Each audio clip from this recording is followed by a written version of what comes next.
Hello everybody and welcome to the last Brio Thomas & Friends discussion for the time being. This one is on Diesel 10. Diesel 10 is one of my all-time favourite characters in the Thomas & Friends series, and his Brio model is quite interesting to look at.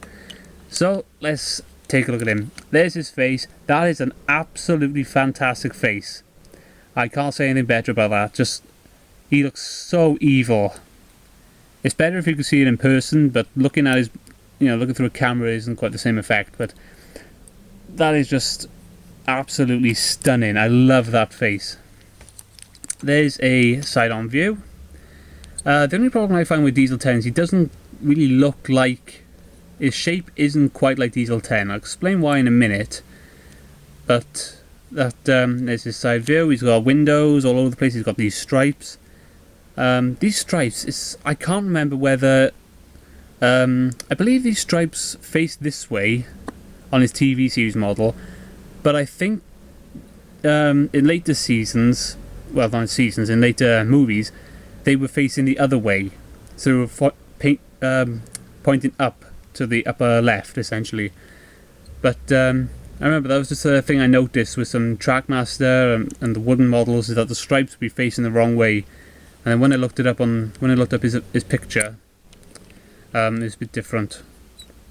There's his back. That smudge there is meant to be his Brio sticker. I don't know why it's not there. I might have taken it off or something. I don't know. There's the other side, completely symmetrical. And then back to the front. There's a top view. And as you can see, there's Pinchy, his claw, and there's the underside. So, let me show you Pinchy. First of all, this part of the model is plastic, definitely. So, what happens is, I've actually customized this a bit as well, if you look. The underside of Pinchy has some blue tack. So, I attach it on top because it looks a lot better in my opinion. But anyway, here's a look at Pinchy. He has a magnet for some odd reason, but he has some good detail. That's the blue tack. But as you can see, Pinchy is attached by a string.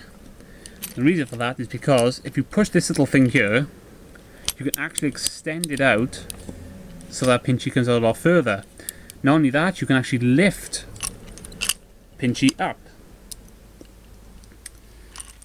I'm not doing a very good job of showing it, but still, there we are. And you can go vertical.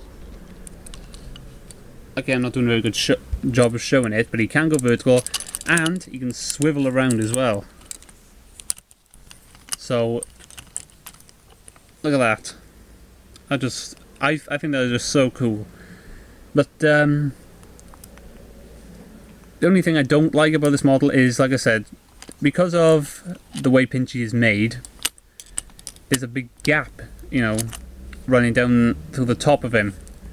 That's just to give him a flat top so he can go through tunnels and stuff.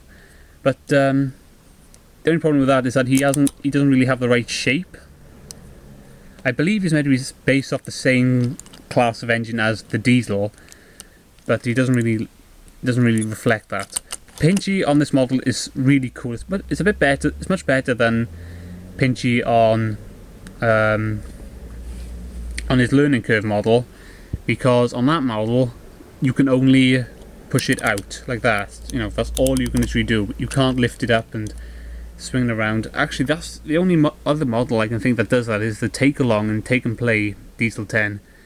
Is Tommy and Trackmaster model, I believe. You can just open Pinchy up, just open and close Pinchy, and you can't extend it. And the Ertl model is just a static. It's just static. You can't do anything with Pinchy on his Ertl model. But so I like Pinchy a lot. Diesel 10, as he's been a movie-only character so far, appearing in every Thomas & Friends movie except for Hero of the Rails and Blue Mountain Mystery. Oh, and King of the Railway as well. Obviously, he played a vital role in Thomas and the Magic Railroad, wanted to destroy Lady for whatever reason. He played a bit of a major role in Calling All Engines, having to come and rescue all the trucks that Thomas pushed off the tracks that were now blocking the airport. He made a slight cameo in The Great Discovery towards the end. and he appeared then at the end of Misty Island Rescue, and then he was the main character again. Well, not really the main character, but he was the main villain again in Day of the Diesels. So just give you another quick overview. Like I said, Diesel 10, he's one of the best characters in my opinion. He's just so funny in Thomas and the Magic Railroad. But that's about it. So thank you all very much for watching this Brio Thomas and Friends discussion on Brio Diesel 10. I hope you all enjoyed it.